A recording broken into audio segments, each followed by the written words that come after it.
천마리 희생제물의 연기가 아직 꺼지지도 않았는데 라고 하는 제목으로 말씀을 전하고자 합니다. 솔로몬은 자신의 아버지 다윗의 유언을 끝으로 이스라엘의 세 번째 왕이 되었습니다. 다윗의 유언은 크게 두 가지였습니다. 여호와께서 주신 계명을 잘 지키고 율법에 복종하며 그분께서 말씀하신 대로만 하라 라고 하는 것과 여호와께서 나에게 하신 약속, 내 자손이 내 말을 잘 따르고 마음과 정성을 다하여 내 앞에서 행하게 하라 라고 하는 말씀을 계속해서 지키게 하라고 하는 것이었습니다. 그러면 이스라엘 백성을 다스릴 왕이 내 집안에서 끊이지 않게 하고 나오게 하겠다라고 하는 약속을 여호와께서 지켜주실 것이라고 솔로몬에게 마지막 유언을 남겼습니다. 다윗의 마지막 유언은 그가 왕이 아닌 이제 하나님께 부르심을 받을 한 인간으로서 가장 진실한 고백을 한 것입니다. 그는 왕이었지만 하나님을 속이는 인생을 살 수가 없었습니다. 사람은 속일 수 있었지만 하나님 앞에서 큰 죄를 지었고 죽을 때까지 자신의 죄를 통회하면서 거짓 없이 진실하게 살아야 했습니다. 다윗은 하나님 앞에서 자신이 철저하게 죄인이라고 하는 것을 고백하면서 마지막까지 살았습니다. 하지만 그럼에도 불구하고 다윗은 그때마다 자신을 약하지 않게 하시고 이스라엘 백성을 능력으로 다스릴 수 있도록 강하게 붙잡아 주셨던 하나님을 신실하게 배우며 살았습니다.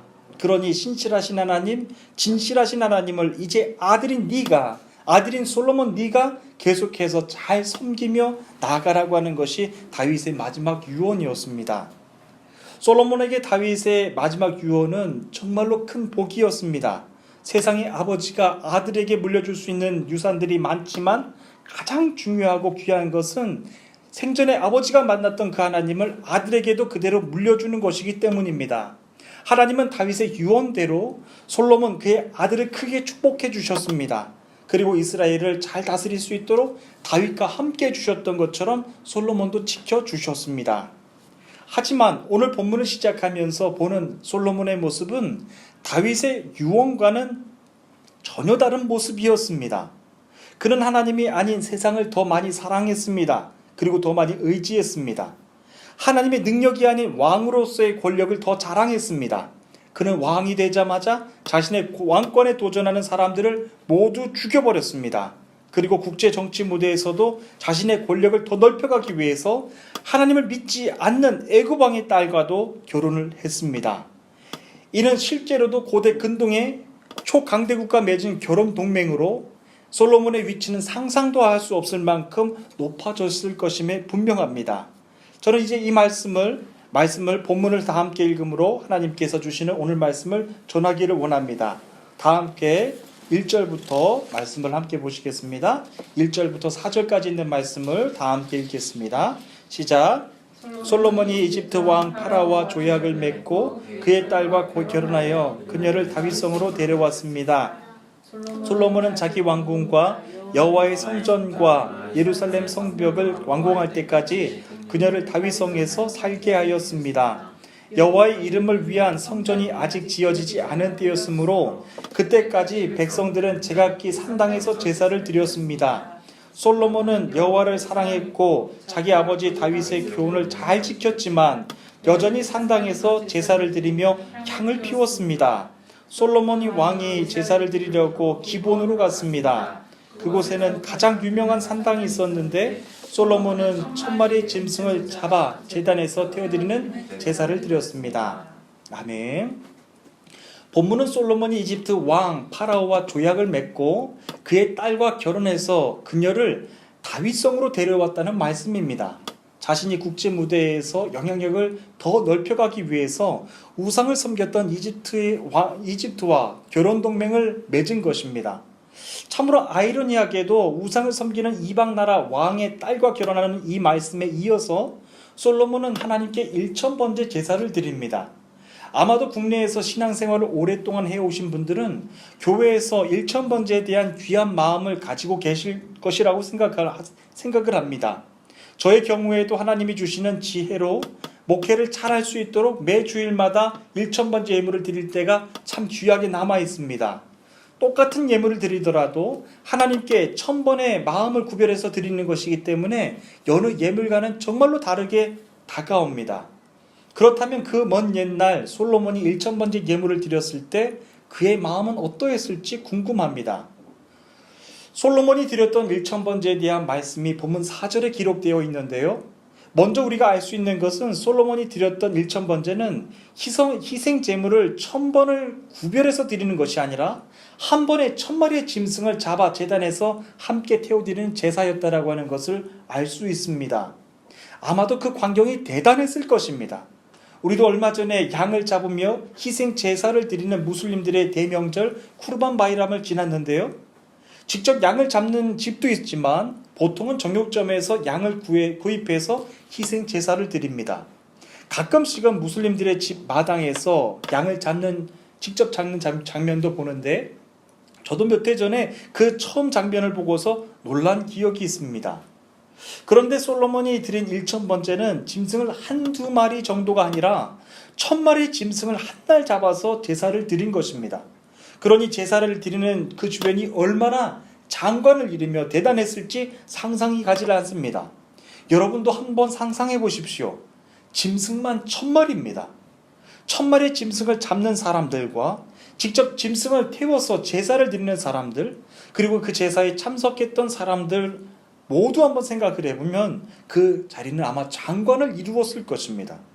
그렇다면 우리는 여기에서 정작 솔로몬 본인은 어떤 마음으로 그 큰 제사를 드렸을지 깊이 생각을 해봐야 합니다. 보통 솔로몬의 1000번째라고 하면 지혜를 구하기 위해서 드린 것이라고 생각을 하는데요. 정확히 말씀드리면 아닙니다.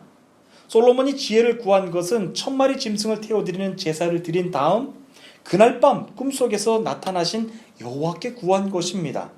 그러니까 1000번째는 솔로몬이 하나님께 지혜를 구하기 위해서 드린 제사가 아니었다는 말씀입니다. 오히려 그 제사는 하나님이 가장 경멸하고 싫어하시는 산당에서 드린 것입니다. 산당은 고대 가나안 족속들과 이교도들이 높은 언덕과 인공적으로 높이 쌓아올린 장소에서 천체들에게 경배했던 장소를 산당이라고 말합니다. 그곳에서는 아주 음란한 제사도 행해졌습니다. 레위기 26장 30절에 있는 말씀을 유진 피터슨의 메시지 성경으로 한번 들어보시기를 바랍니다. 내가 음란한 종교의 산당을 허물고 거기에 딸린 기물들도 모두 박살내버릴 것이다. 너희의 주검과 우상들의 주검을 한자리에 차곡차곡 쌓아 올리겠다. 여기에서 주검이라고 하는 것은 시체죠. 너희들의 시체와 우상들의 시체를 차곡차곡 쌓아 올리겠다 라고 말씀하셨습니다. 내가 너희를 몹시 싫어하며 너희 도시를 돌무더기로 만들어버리겠다. 너희 성소를 쓸어버리고 너희가 피어 올리는 기쁘게 하는 향기도 코를 막아버리겠다. 내가 너희 땅을 생명이 없는 황무지로 만들어버리겠다. 그 땅을 접수하러 온 너희 원수들이 그 광경을 보고 충격을 받을 것이다 라고 말씀하셨어요. 여러분 상상해 보십시오. 원수들이 충격을 받을 정도라고 했으니까 그 하나님의 진노가 얼마나 대단했을지 한번 생각을 해 보십시오. 하나님은 이스라엘 백성들에게 그 산당들을 모조리 허물어 버리라고 명령하셨는데 솔로몬은 오히려 그 산당에서 1000마리 1000번째 제물을 드려서 1000마리 짐승을 태워서 하나님께 제사를 드린 거예요. 솔로몬은 제사를 드리려고 기본으로 갔다고 했습니다. 그리고 그곳에는 가장 유명한 산당이 있었다고 했는데 가장 중요한 산당 혹은 가장 큰 산당으로도 번역할 수 있습니다. 솔로몬은 그곳에서 하나님께 1000번째 제사를 드렸다고 했습니다. 저는 말씀을 준비하는 내내 솔로몬의 마음이 참 궁금했습니다. 왜 그랬을까? 왜라고 하는 물음이 떠나질 않았습니다. 그러면서 솔로몬에게 남겼던 다윗의 유언 그 한마디가 저의 생각에서 떠나지를 않았습니다.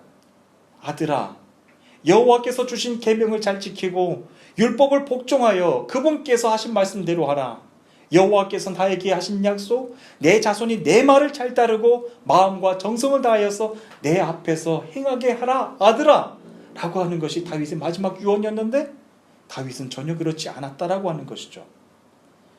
그렇습니다. 오늘도 우리는 오직 하나님의 말씀이 정답인 줄로 알고 있음에도 불구하고 그분을 예배하는 자리에 있지 않을 때가 참 많습니다. 얼마나 많은지 모릅니다. 그리고 세상의 우상들을 경배했던 그 같은 자리에서 다만 하나님께 예배하는 것이라고 생각하며 반복하며 그것을 반복하는 것이 예배라고 생각하고 있는 건 아닌지 예배할 때마다 두려운 마음으로 우리는 마음을 점검해 봐야 합니다. 오늘도 우리는 무슬림의 땅에서 거룩하게 구별된 성도들이 모여서 이렇게 귀한 예배를 드립니다. 그러나 오늘도 우리는 예배자로서 먼저 스스로 물어봐야 합니다. 내가 드리는 이 예배를 하나님께서 기뻐하고 계시는가 하는 것입니다. 하나님은 산당에서 예배하는 이스라엘 백성들을 향해서 너희 성소를 쓸어버리고 너희가 피어올리는 기쁘게 하는 향기에도 코를 막아버리겠다고 말씀하셨습니다. 이는 하나님께서 그들이 예배하는 기쁨을 아예 상실해버리겠다라고 말씀하신 거예요. 어떤 예배를 드리든 너희의 예배 기쁨을 없애버리겠다라고 말씀하신 것입니다. 여러분, 어떤 예배가 진짜 예배인가? 라고 하는 질문에 대한 정답은 없습니다. 하지만 어떤 예배가 하나님이 기뻐하시는 예배인가는 알 수 있습니다. 예배자의 마음에 기쁨이 있는가 하는 것입니다. 왜냐하면 그 기쁨은 하나님이 주시는 것이기 때문에 그렇죠.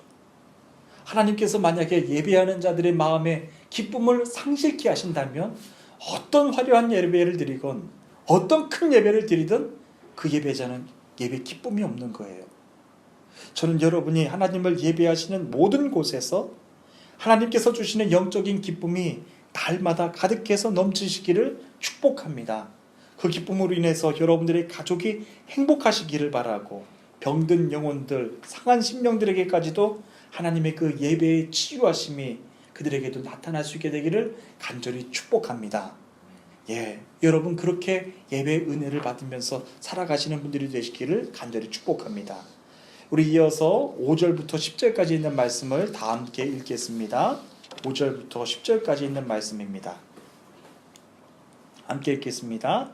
기브온에 있던 그날 밤 여호와께서 솔로몬의 꿈속에 나타나셨습니다. 무엇이든지 내가 원하는 것을 구하여라. 내가 들어주겠다. 솔로몬이 대답하였습니다. 여호와께서는 주님의 종인 내 아버지 다윗에게 큰 은혜를 베풀어 주셨습니다.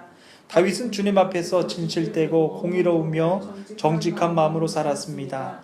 주님은 다윗에게 큰 자비를 베푸셔서 그의 아들인 저에게 그의 뒤를 이어 왕이 되게 하시고 오늘날까지 이르게 하셨습니다. 나의 하나님이 여호와여, 주께서는 주의 종인 저를 종의 아버지 다윗을 대신해서 왕이 되게 하셨습니다. 그러나 저는 어린아이와 같아서 무슨 일을 해야 하는지 판단할 수 있는 지혜가 없습니다.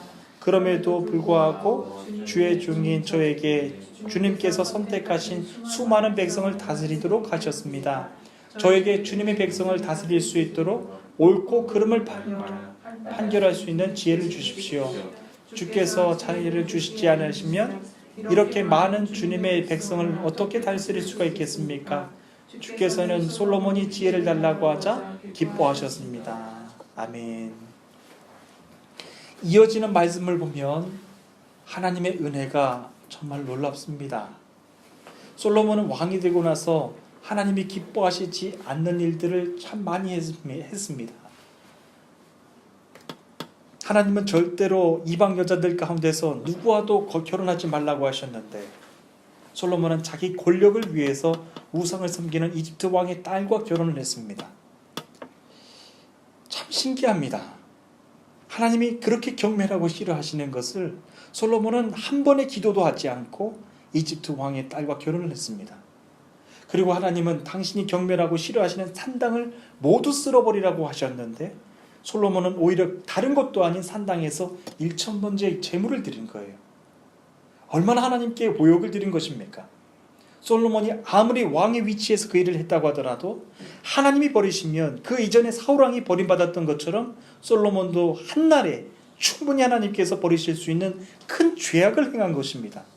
그런데 솔로몬이 1,000번째를 드린 그날 하나님은 솔로몬을 벌하시거나 화를 내지 않으셨다라고 하는 거예요. 그리고 솔로몬의 꿈에서 나타나 만나주셨습니다. 오히려 하나님은 솔로몬의 꿈에서 이렇게 말씀하셨죠. 무엇이든지 내가 원하는 것을 구하라. 내가 들어주겠다라고 하셨습니다. 성경은 그때 솔로몬의 대답이 하나님을 기쁘게 해드렸다라고 기록하고 있습니다. 솔로몬은 하나님께 지혜를 달라고 구했습니다. 주님께서 선택하신 수많은 백성을 다스리도록 하셨는데 지혜를 주지 않으시면 어떻게 그렇게 많은 백성들을 다스릴 수가 있겠느냐 하면서 하나님께 지혜를 구했습니다. 여러분, 언뜻 들으면 큰 감동스러운 말인 것처럼 들리지만 인간적으로 아주 지혜로운 말이었습니다. 솔로몬은 방금 전까지만 해도 왕으로서 하나님이 싫어하시고 경멸하시는 일들을 서슴없이 했습니다. 하나님의 능력이 아닌 세상의 권력으로 일하기 위해서 당시 초강대국이었던 이집트의 왕의 딸과 결혼했죠. 마음의 중심은 이미 세상에 가 있었는데 말로는 주님이 선택하신 백성을 잘 다스릴 수 있도록 지혜를 달라고 구한 것입니다. 솔로몬의 인간적인 지혜는 한 걸음 더 나아갑니다. 평생 하나님을 신실하게 섬겨왔던 다윗 왕과 자신을 동일시하기까지 했습니다. 솔로몬은 꿈에서 하나님께 말하기를 여호와께서 주님의 종인 내 아버지 다윗에게 큰 은혜를 베풀어 주셨습니다. 다윗은 주님 앞에서 진실되고 공의로우며 정직한 마음으로 살았습니다. 주님은 다윗에게 큰 자비를 베풀어 주셔서 그의 아들인 저에게 그의 뒤를 이어 왕이 되게 하시고 오늘날까지 이르게 하셨습니다. 라고 했습니다. 그렇게 솔로몬은 다윗의 믿음과 자신을 함께 말한 그 다음 자신이 어린아이와 같아서 무슨 말을 해야 될지 판단할 수 있는 지혜가 없다고 한 것이죠. 아무리 솔로몬이 꿈에서였다라고 하지만 다윗 왕의 유언대로 그는 율법과 계명을 지키면서 산 것도 아니고 하나님께서 말씀하신 대로 전혀 살지도 않았는데 솔로몬으로서는 그 말을 하는 것조차 참 민망했을 거라고 생각은 합니다. 그런데 여러분, 여기에 중요한 것이 하나가 있습니다. 하나님이 솔로몬이 구했던 그 지혜를 들으시고 기뻐하셨다라고 하는 것입니다. 우리는 그것에 주목해야 됩니다. 이제 마지막으로 11절부터 15절까지 있는 말씀을 읽겠습니다. 11절부터 15절까지 있는 말씀입니다. 시작 읽겠습니다. 하나님께서 솔로몬에게 말씀하셨습니다. 너는 오래 사는 것이나 부자가 되는 것을 구하지 않았고 내 원수를 죽여달라고 하지도 않았다. 너는 바르게 판결할 수 있는 지혜를 구했다. 그러므로 내가 너의 말대로 하겠다. 나는 너에게 지혜와 슬기를 주겠다. 너처럼 지혜로운 사람은 전에도 없었고 앞으로도 없을 것이다. 뿐만 아니라 내가 구하지 않은 것까지도 주겠다. 너는 보와 영광을 누릴 것이며 내 평생토록 너와 같은 왕도 어디에 없을 것이다. 만일 내 아버지 다윗처럼 내가 너를 따르고 내 율법과 명령을 잘 지켜 행하면 너를 오래 살도록 해주겠다. 솔로몬이 깨어보니 꿈이었습니다. 솔로몬은 예루살렘에 가서 여호와의 언약궤 앞에 섰습니다.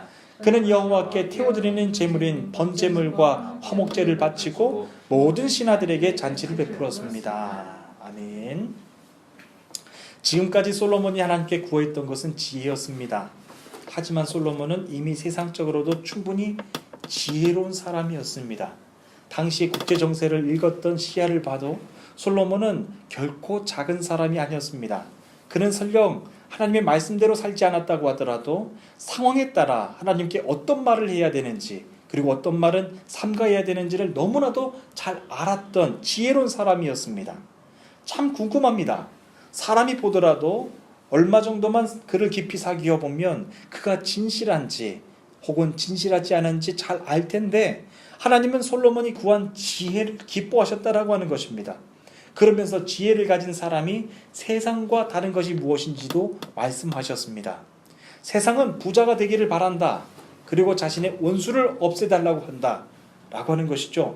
그런데 지혜를 가진 사람은 세상을 바르게 판단할 수 있는 마음을 가진 사람이다. 라고 말씀해 주신 것입니다. 그리고 솔로몬에게 하고 싶으셨던 핵심 말씀을 하셨습니다. 만일 내 아버지 다윗처럼 네가 나를 따르고 내 율법과 명령을 잘 지켜 행하면 너를 오래 살도록 해주겠다라고 하시는 말씀이 하나님의 진짜 핵심의 말씀입니다. 이는 솔로몬이 아무리 하나님께 지혜롭게 자신을 포장한다고 할지라도 하나님은 솔로몬의 마음의 중심을 이미 잘 알고 계셨다라고 하는 뜻입니다. 그는 당시 세계 초강대국이었던 이집트 왕과 수교를 맺을 정도로 아주 명석한 사람이었습니다. 하지만 솔로몬은 다윗의 마지막 유언처럼 하나님을 신실하게 섬기며 그분의 말씀을 따라서 살아오지 않았던 것을 하나님이 잘 알고 계셨다라고 하는 겁니다. 그리고 또 한 가지, 하나님의 기름 부어서 세우신 왕은 천마리 희생 제물을 바쳐서 나라를 다스릴 수 있는 것이 아니라 여호와께서 말씀하신 대로 그분의 율법과 계명을 잘 지키고 복종할 때 그것을 할 수 있는 것이라고 말씀해 주신 것입니다. 솔로몬은 하나님의 말씀을 꿈속에서 듣고 나서 깨어서 한참을 생각했을 것입니다. 그리고 그때까지도 타고 있었을 1,000마리의 희생제물들을 보면서 아마 많은 생각을 했을지 모릅니다. 그리고 자신이 온 마음과 마음을 다해서 하나님을 예배해야 되는 곳이 이제부터는 산당이 아니라고 하는 것을 정확하게 분명하게 깨달았을 것입니다. 참으로 흥미로운 것이 있습니다. 솔로몬이 잠에서 깨어나고 나서 여호와의 언약궤가 있는 예루살렘으로 그가 자리를 이동했다라고 하는 것이죠. 그리고 그곳에서 여호와께 태워드리는 제물인 번제물과 화목제물을 다시 드렸다라고 하는 겁니다. 여러분, 하룻밤의 깨달음입니다. 바로 얼마 전에 그 1,000번째 1,000마리 희생제물을 드렸던 솔로몬이었지 않습니까? 그런데 그 꿈속에서 나타나신 하나님의 말씀을 듣고서 이제는 산당이 아니라 예루살렘으로 이동하는 거예요. 진정한 예배의 그 핵심을 깨달은 자가 산당이 아니라 예루살렘으로 옮겨서 하나님의 언약궤 앞에 선 거예요. 사랑하는 우리 주님의 성도 여러분, 저는 우리가 드리는 모든 예배마다 그 예배를 기뻐 받으시는 하나님의 마음으로만 이 예배 현장이 가득 채워지기를 간절히 소원합니다. 하나님은 진정으로 당신의 예배를 기뻐하는 사람들이 이 성전에 와서 예배하기를 원하신다라고 하는 것이죠. 그리고 이 성전을 구별하며 이 예배를 구별하며 당신의 이름을 구별하여서 예배드리는 사람들을 진정으로 원하신다라고 하는 것입니다. 저는 그 예배의 거룩의 은혜가 여러분들과 여러분들 가정과 학교 그리고 일터 위에 가득하게 넘치시기를 간절히 축복합니다. 이제 우리가 드렸던 그 예배의 장소를 다시 한번 점검해보며 하나님, 이곳에 임재해 주십시오. 하나님이 기뻐해 주시는 예배가 되기를 바랍니다. 하나님이 원하시는 예배, 하나님이 기다리셨던 예배가 되기를 바랍니다. 라고 하면서 날마다 그 예배를 간절히 소원하시는 여러분들이 되시기를 바랍니다.